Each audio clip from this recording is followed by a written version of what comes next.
Jeffrey Epstein's friends, newly released photos from Epstein hangouts, Steve Bannon, Bill Gates, Larry Summers, Woody Allen, Bill Clinton, and yes, Donald Trump. Nobel Peace Prize winner Maria Corina Machado talks to our Margaret Brennan, and we, I am very happy to say, get a preview. Bipartisanship not easy these days. Alex Padilla, Democrat, Tim Sheehy, Republican, agree on fixing American forests, disagree vehemently on health care and immigration.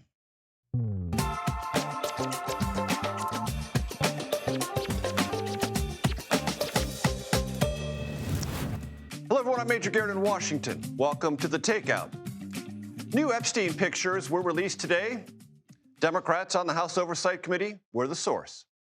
70 photos out of 95,000 now in committee possession were made public.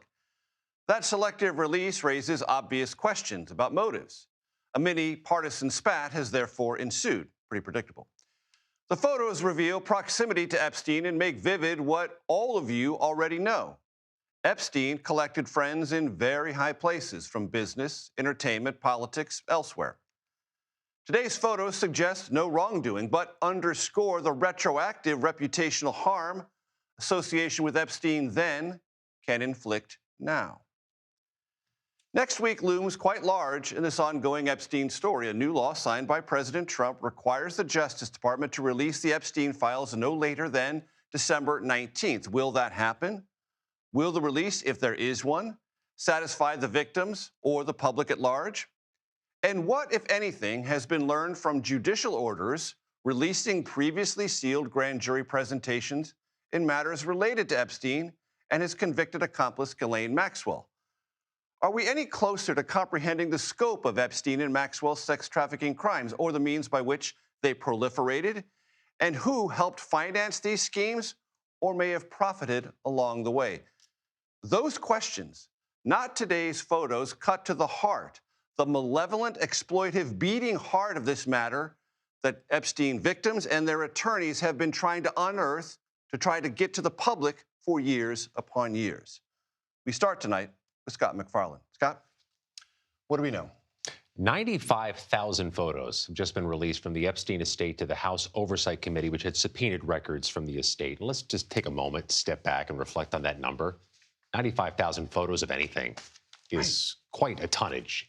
And we've gotten the smallest of slivers. And goes to this idea about Epstein that he wanted everyone there photographed many, many times. I mean, I can't think of even a modern day when everybody has a phone and is taking photos of everything, seemingly. If you have children, you know what I mean. But 95,000 is quite a bit for them to go through. And the House Oversight Committee has gone through a sliver. We've gotten 19 this morning, a few dozen more as the evening began. And they don't show any wrongdoing, any malfeasance. They don't show anything that's terribly surprising. He just ran in powerful circles. He is there side by side with then private citizen Trump, next to Bill Clinton, next to Steve Bannon, Bill Gates, Woody Allen.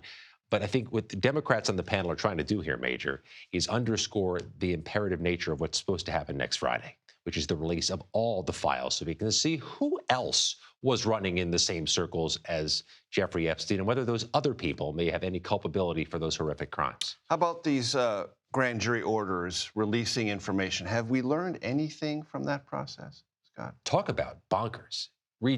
Releasing and unsealing grand jury materials, that does not happen frequently. 3 different federal judges have all ordered it. Taking their cue from this new law. Required, they say, under this new law to do so. And that's a sensitive matter. To release grand jury materials means you could be exposing sources, witnesses, victims, their personal information, methods. So some redactions are going to be needed. And not just some redactions, Major. A whole tidal wave of redactions are going to be needed to ready that information for public release. And that's a heck of a deadline of next Friday to get all that done. And there's going to be photos, many thousands of photos. Do they have to be redacted? It's unclear, and the administration has not made clear to us through its Department of Justice the logistics they're going to undertake, the means of which they're going to use, the timing they're going to have for all this, or whether it's even possible by next Friday. And Scott, as best as you can summarize it, for the interested parties, and I'm not talking about the politicos, I'm talking about the victims and their attorneys who've long been in this fight, what are they anticipating next week? Well, first of all, the survivors with whom we're speaking are concerned about the integrity of the files themselves. They've gone through a lot of different hands, behind closed doors, through an awful lot of years. They'd like a third party to look through them to make sure nothing's been tainted, doctored, altered, or lost. That may not happen by next Friday either. In fact, it's quite clear that's not going to happen punctually. They have a concern that victim information is redacted as required by the law. Redactions are imperfect things. Redactions, those of us who've used the Freedom of Information Act can tell you it's the things they forgot to redact are usually the heart of the matter. Let's see if they don't forget to redact things from these files. And sometimes redactions are in the eye of the beholder. Yeah. Scott MacFarlane, as always, thank you so very much. President Trump signed an executive order late yesterday that aims to prevent states from enforcing or even drafting and passing their own regulations for the future use and development of artificial intelligence. Here's some of what the president said about the justification for that move. You have to have a central source of approval. There's only going to be, I think, one winner here. I don't know if anybody agrees with that. I think most people agree, but there's only going to be one winner here, and that's probably going to be the U.S. or China. And right now, we're winning by a lot. We turn now to Nancy Cordes at the White House. Nancy, this has a lot of implications. There were a lot of Republicans on both sides of this issue talking to the president. Some Republicans say, no, let states do what they want to do. States' rights are important. Other ones saying, no, this is a technology that has to be unleashed. And it looks like through this executive order, the unleashed Republicans prevailed. They absolutely did Major. This executive order aims to limit states' abilities to draft their own legislation having to do with AI in a couple of very important ways. First, it allows the Attorney General to sue states that draft AI laws that the administration doesn't like. And then it also threatens to take federal funding for things like broadband away from states if they don't get rid of these laws. Essentially, what the White House is saying here is that they want one overarching federal standard, not a patchwork of laws and regulations in various states that they say are going to slow the AI industry down here in the United States. They want Congress to draft that legislation with that overarching federal standard and pass it. Glad you mentioned that, Nancy, because I want to let our audience in on a little secret they may not know. House Republican leadership twice tried to do that this year, insert that very legislative language in must-pass bills, and uprisings within the House Republican Conference forced them to take it out. So the president's executive order reflects that underlying legislative/political reality. Exactly. Earlier this year, Republicans did try to impose a 10-year moratorium on state laws regulating AI, protecting consumers, protecting child safety, and it had to be withdrawn because there is so much disagreement on Capitol Hill, and that points to a central challenge with this executive order. It's very easy to call on Congress to draft some overarching standard, but as you pointed out, there's a lot of disagreement about what that standard should look like, how heavy-handed the regulation should be. So there's no indication that Congress is going to be able to deal with this in a swift manner. And in the meantime, states are saying, hey, we need to take our own action. We want to protect people in our states. We want to protect kids. You know, why should we stop passing laws if Congress hasn't done anything? Exactly. And what we will all look for is the first Republican state to go to court to block this Trump executive order, because it very well may happen. Nancy Cordes, North Lawn of the White House. Thank you so very much. Federal judge today temporarily blocked the Trump administration from detaining Kilmar Abrego Garcia again. The 30-year-old Salvadoran national returned to his Maryland home last night after being held for months at an immigration detention facility in Pennsylvania. This morning, Abrego Garcia addressed supporters in Baltimore saying he will, quote, continue the fight, unquote. CBS News immigration reporter Camila Montoya Galvez is with me now here in D.C. So great to see you, Camila. Always a pleasure. Where are we with this? Well, Major, for the time being at least, Abrego Garcia is a free man. He left that ICE Immigration and Customs Enforcement facility in Baltimore a free man, and the agency was forced to allow him to continue that immigration case, that deportation case outside of a detention center.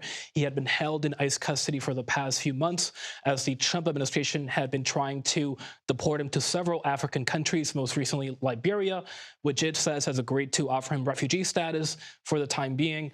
but the federal judge found that his detention by ICE was unlawful and that the administration had failed to produce a valid deportation order to justify legally his deportation, especially to a country in Africa. Of course, he was born in El Salvador, not in Africa.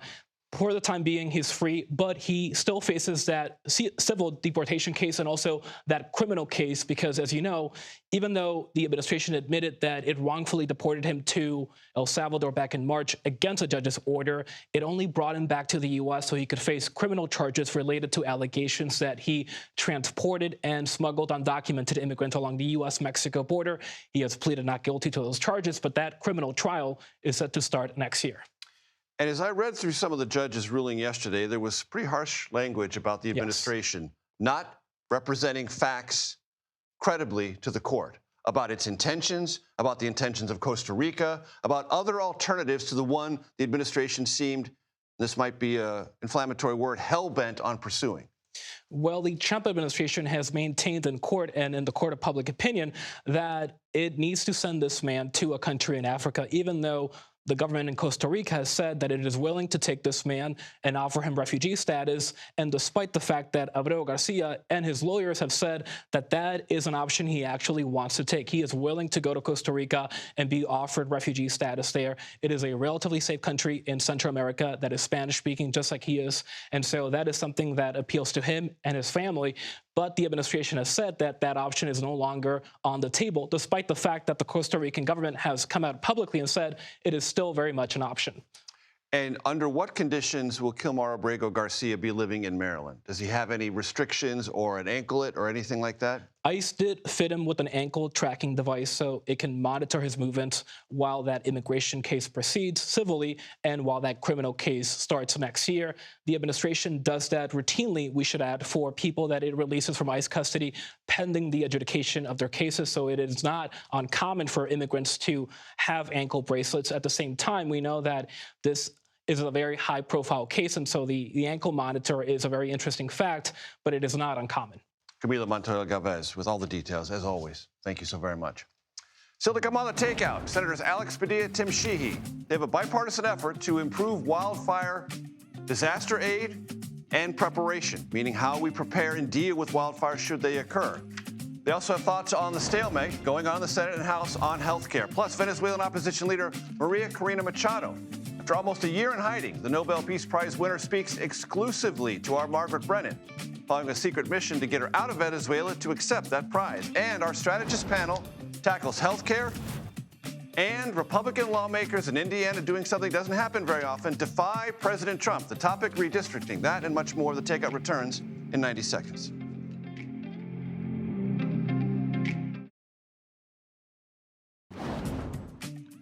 Welcome back to the Takeout. As it looks now, Congress will head into the new year without extending Affordable Care Act tax credits, subsidies.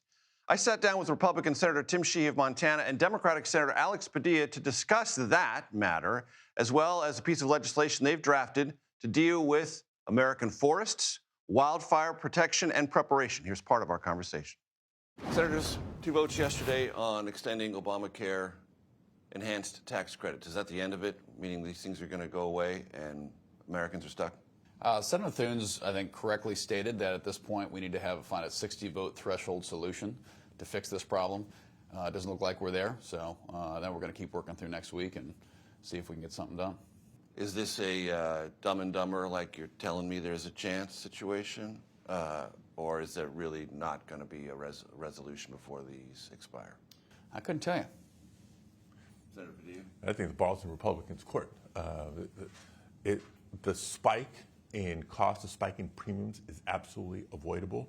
That's why we put forward just a clean extension of the premium tax credits. And let's continue to work together to try to reduce cost of health care overall, avoid it. And look, I'm a little bit optimistic.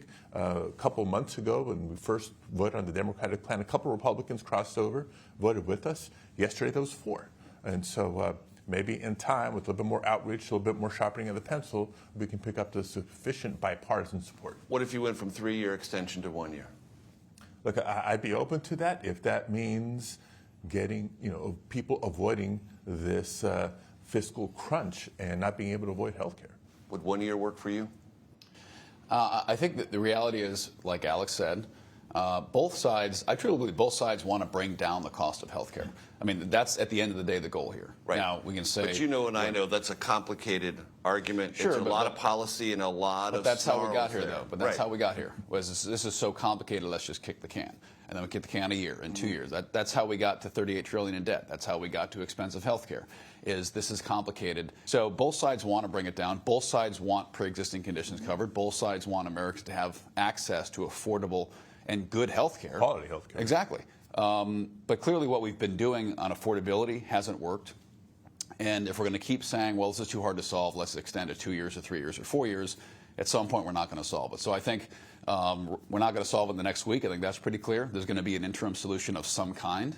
And like Alex said, we're having folks cross the aisle both ways, so we're going to sharpen the pencil. But I think at some point in the next year, we are going to have a bipartisan discussion of how do we fix the underlying issue of affordable health care. I don't disagree with that necessarily, but I can't help but point this out.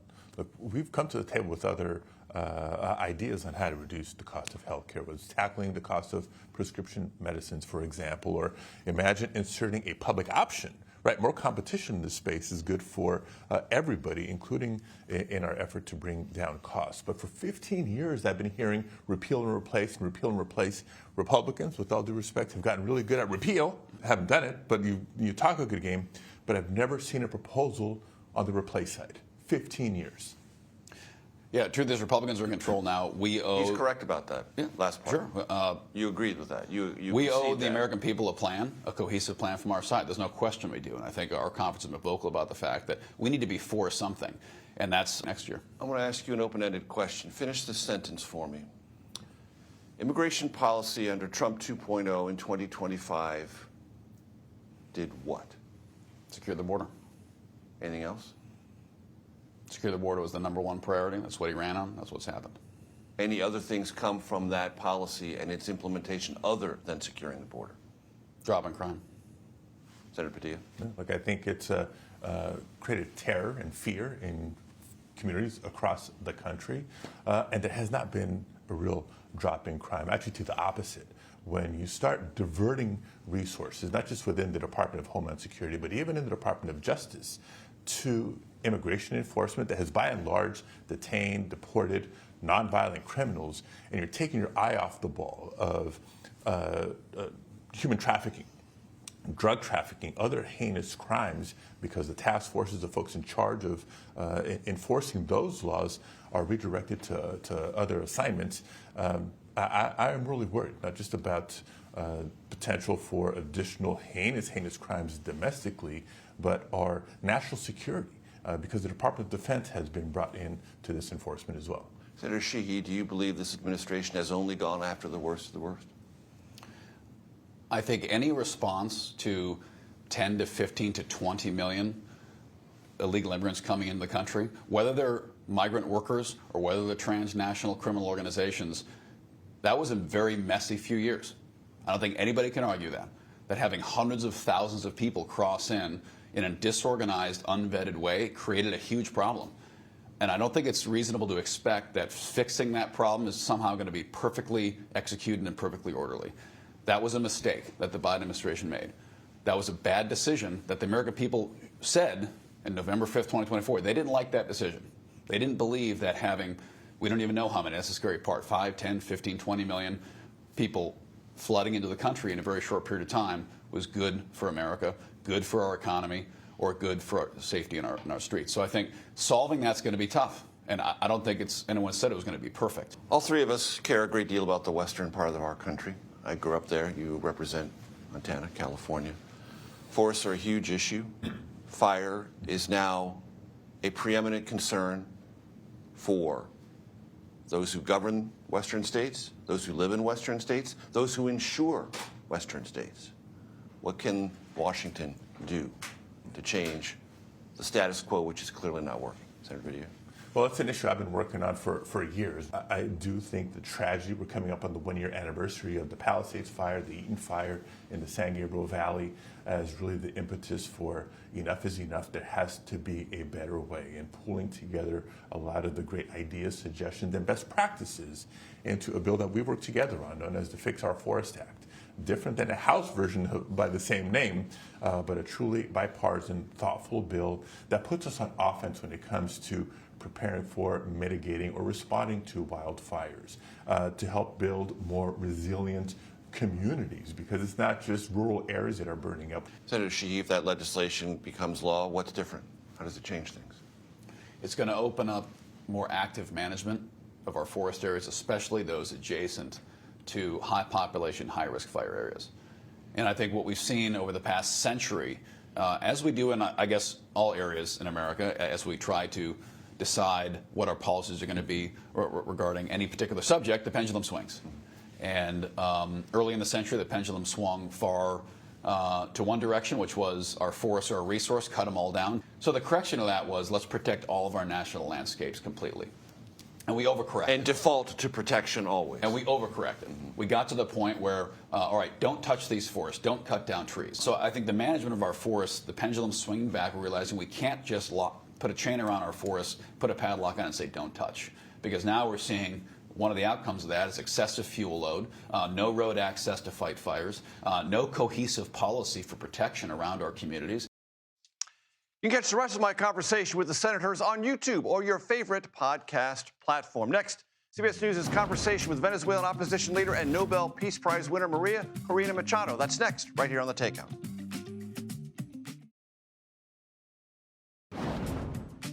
Welcome back to Takeout. Great to have you with us. Venezuelan opposition leader Maria Corina Machado has reemerged in Norway after more than 11 months in hiding in her country. Machado, who was awarded the Nobel Peace Prize, spoke to our Margaret Brennan today in a CBS News exclusive. Here is some of that conversation. So President Trump said that land strikes to stop drug trafficking specifically will start soon. He has been saying that for weeks. Do you know what he is talking about? And has he promised you anything? No, I don't know. And well, if I knew, I wouldn't say it, of course, but it's not the case. We are not involved, and we will not get involved into another nation's policy for their own national security. But would you welcome U.S. military action? I will welcome more and more pressure so that Maduro understands that he has to go, that his time is over. And I will insist something that I've said several times before. This is not conventional regime change. This cannot be compared to other cases like countries in the Middle East.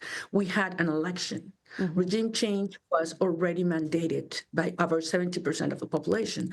And what we need is support to enforce that decision.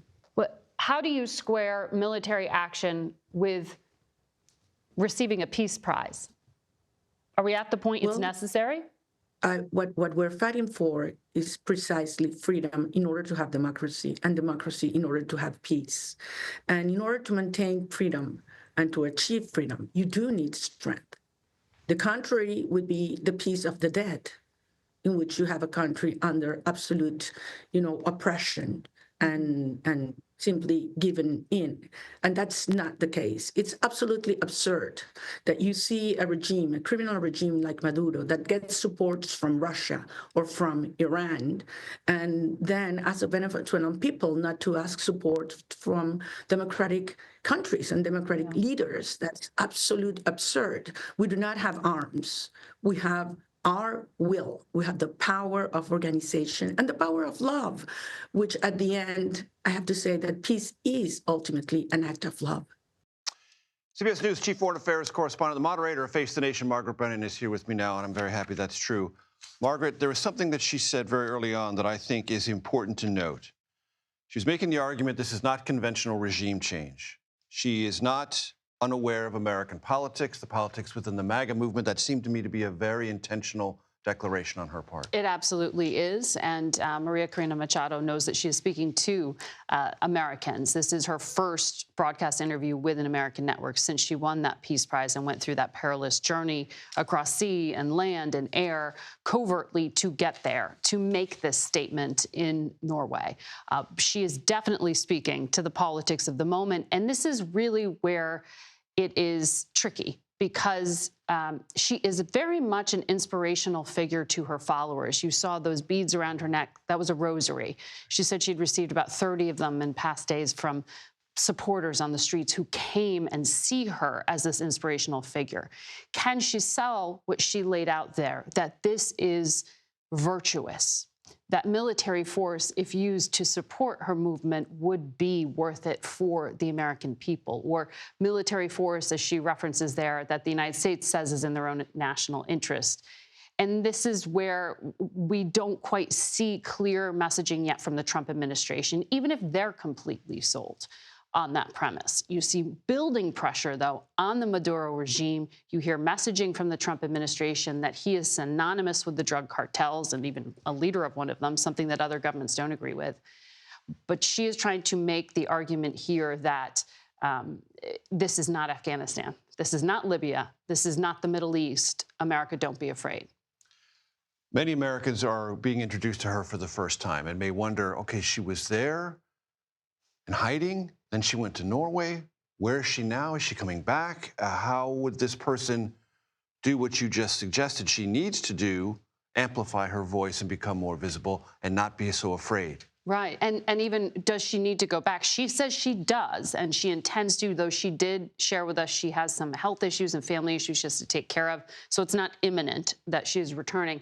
But the elected president is in exile. He is in Spain. She says she would be the vice president in that future administration. But she is the one who is going back and saying, I'm bringing this to the Venezuelan people, and argues it's important for her and the movement to remain there.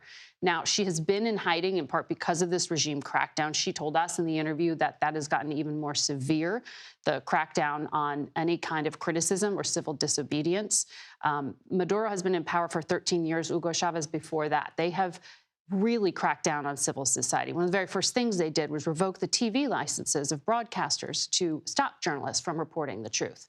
She talked about human rights abuses. The UN has documented these. So there is documentation from the international community saying what the Maduro regime is doing. She says it's important for her to be there to inspire. But it's definitely a story worth watching because it's intertwined with our own politics of the moment, the legal restrictions around what we can and cannot do. How far is the Trump administration willing to go? She had that message to President Trump himself. Remember, she sort of co-dedicated this peace award to him. So America's future in this potential conflict is something to watch. And that was a great interview and a great voice to have on Face the Nation. Margaret Brennan, as always, thank you very much. Thank you. You can watch Margaret's full conversation with Maria Corina Machado and much more this Sunday on CBS at 10:30 a.m. Eastern and right here on CBS News 24/7 at 2 p.m. Eastern. After the assassination of Charlie Kirk, there was a call nationwide to lower the temperature against a tide of political violence. In a town hall with CBS News, Kirk's widow, Erica, told CBS News editor-in-chief Barry Weiss that politicians are not the only ones with the responsibility to do so. Here is a preview. I will never agree with political violence. My husband is a victim of it. I'm a victim of it. But what I'm trying to say here is that we can blame everyone else. We have to look in the mirror. When you become a father, when you become a mother, how are you raising your kids? Are you taking responsibility, or are you giving them a device and saying, go down that rabbit hole? I'm trying to go to Pilates class. You can just sit in the corner and look at your iPad or look at your phone and go down that rabbit hole and see what you can learn from that instead of being a parent. So my call to action from that is, parents, step up. Do you want your kid to be a thought leader or an assassin? That's where we're at. Do you think our political leaders have a responsibility to turn the temperature down right now? Well, I think everyone has a responsibility to do that, and I'm doing my part. I'm not in control of other people. We invite you to tune in to CBS tomorrow at 8 p.m. Eastern for the full one-hour Erica Kirk Town Hall event moderated by CBS News editor-in-chief Barry Weiss. The appearance comes days after the release of Stop in the Name of God, Why Honoring the Sabbath Will Transform Your Life, the book her husband finished writing just before his death. We will be right back. Welcome back. Until recently, for college graduates, finding that first job was a rite of passage. Now it's something much more and much less pleasant.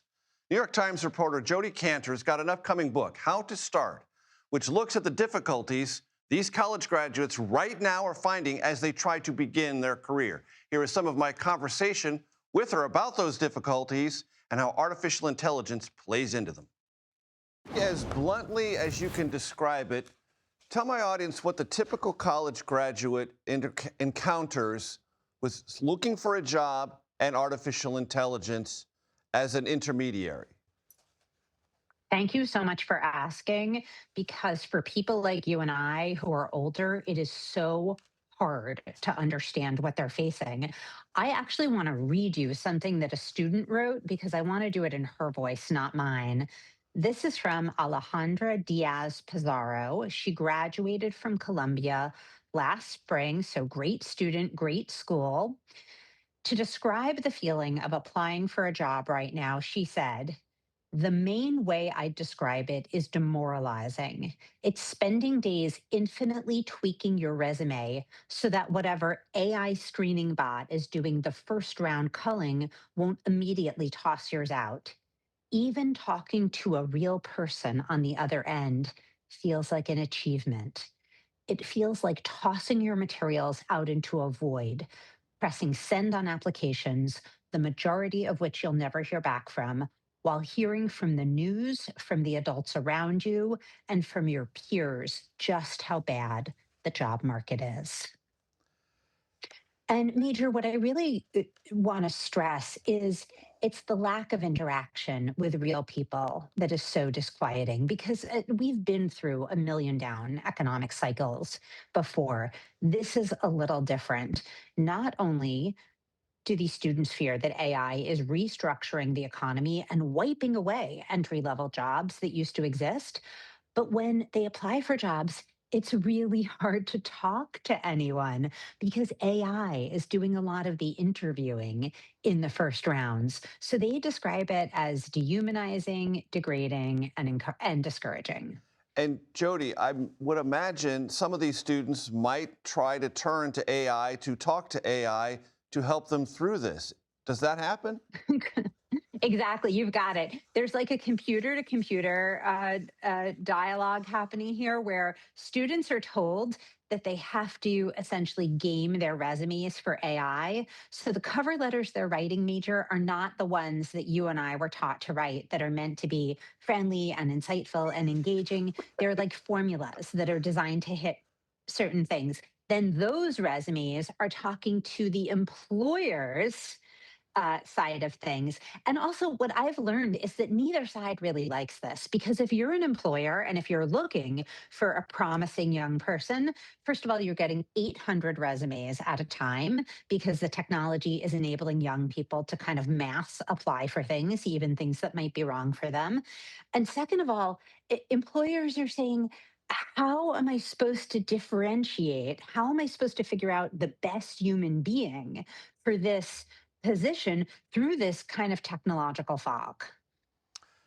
And is there something that students in this place they find themselves in can do, or are they adrift in the first phase of the AI revolution and floating like some sort of cork on the sea, and there's almost no agency for them to get out of that predicament?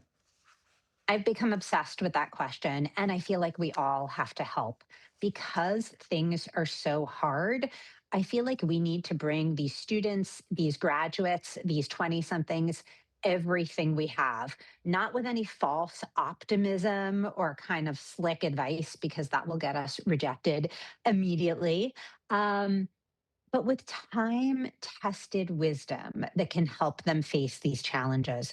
So I wrote a book about this. I did it kind of in my spare time. I couldn't stop writing, but I have covered employment and the workplace for my entire career. And as a mother and as a citizen and as a witness to what was happening, I felt like we need to help this generation. With that experience you just mentioned, Jodi, is this time different? Because I hear routinely, it's no different than any other jarring moment of technological advancement, but I'm not sure that's correct. I think you're right. I don't think it's, I mean, we'll see. We don't know all the answers yet. But really, the way this project started was that last year I gave the commencement address at Columbia, and it was an assignment from the students. And it came with a really hard question. You know, as journalists, we're connoisseurs of questions. And man, I thought this one was tough and good, Major. They said to me, how are we supposed to figure out our life's work in this crazy environment? And they weren't only talking about the mess at Columbia, they were talking about AI. They were talking about the fact that things that felt like steady bets, like law firms or computer science degrees, didn't feel so secure anymore. They were talking about the fact that this generation was told to rush towards the promise of STEM. Well, now those computer science jobs aren't available. Labs were dismantled with the president's budget cuts. They also said, this is really sad. They said, we know it's time to look for bosses and mentors, but our faith in authority is weak. So they gave me this challenge of saying, Jody, tell us what to do. And so I summoned everything I knew as a reporter through making my own way. I wrote them the best speech I could. More students came to me after the speech. And I finally said to myself, I am sitting down and I am writing a manifesto and a pep talk intended to give these students the best possible shot at work of meaning. You know, what I'm disturbed about is that their sense of aspiration is diminishing. We can't give up on the idea of work. First of all, work is how we spend our time. It's how we make our money, obviously, to support our families. But also, work is our engine of collective progress. I mean, if we give up on work, who is going to invent new cancer therapies or make a show like this one? Exactly. Thank you for that, Jody. Well played. Kids, CBS needs you. Please say that 6 or 7 more times. Just weave that in the next half hour. Jody and I talked about so many other things, and among the things we talked about, her entry-level job search trauma, my entry-level job search traumas, and so much more. You can catch the rest of that conversation on your favorite podcast platform. Washington plays a lot of games. One of the most common, the blame game. Well, guess what? It's on after the Senate fails to pass health care legislation. Our political panel will weigh in on that and much more when we come back here on The Takeout.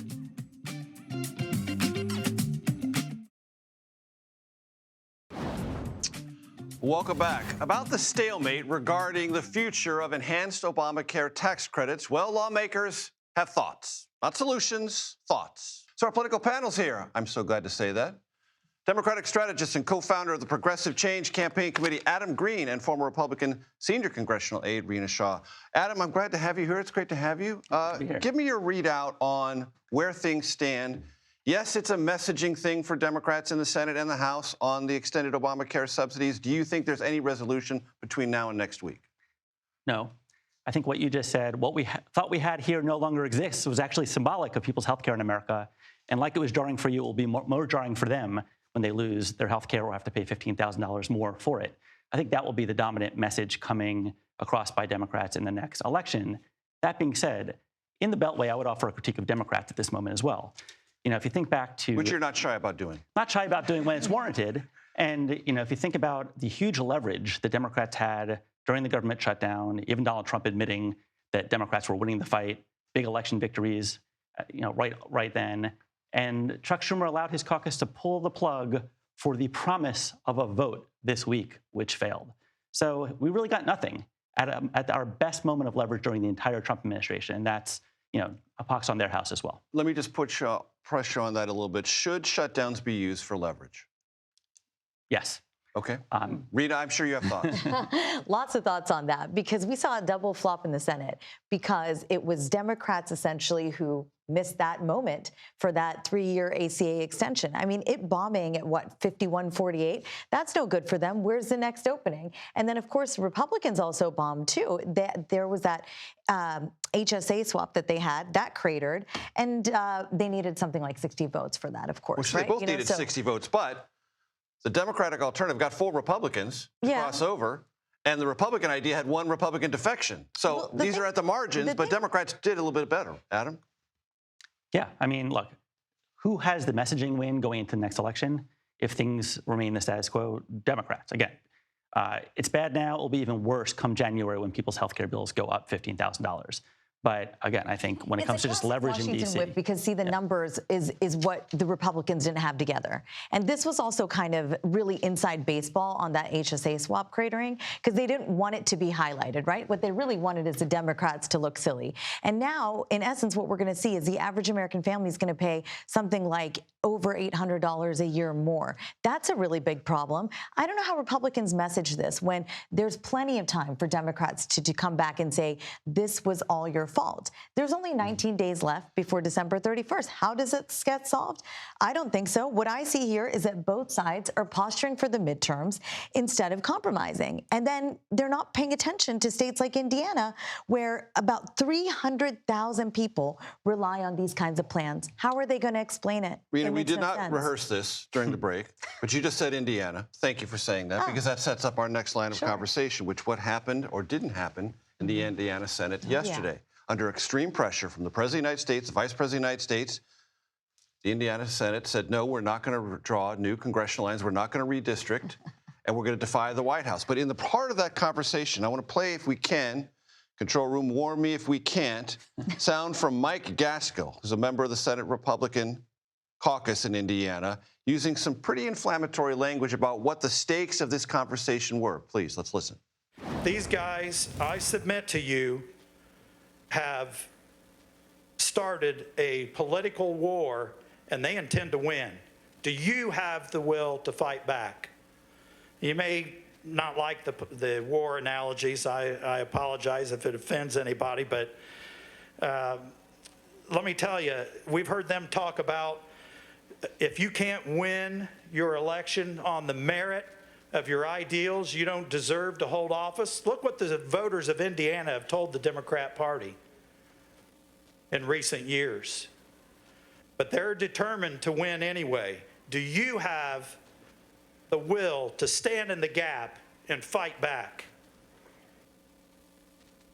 I'll submit to you even further, I'll double down on the war analogy. I'm going to submit to you that the second U.S. Civil War has already started. They're just fighting it with surrogates. The second U.S. Civil War has already started, Adam? I don't know about that.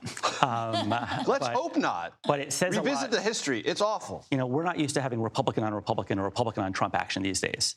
And we mentioned leverage in the first part of the segment. And what it turns out is that when the economy's down, when Trump's popularity is down, even Republicans in the super red state of Indiana are willing to cross him, right? Specifically, when Donald Trump cuts people's health care to give tax cuts to billionaires, people in Indiana are like, that's not good, and Republican politicians feel the pressure. One of the bravest moments, I just cannot stop watching what I saw come out of there.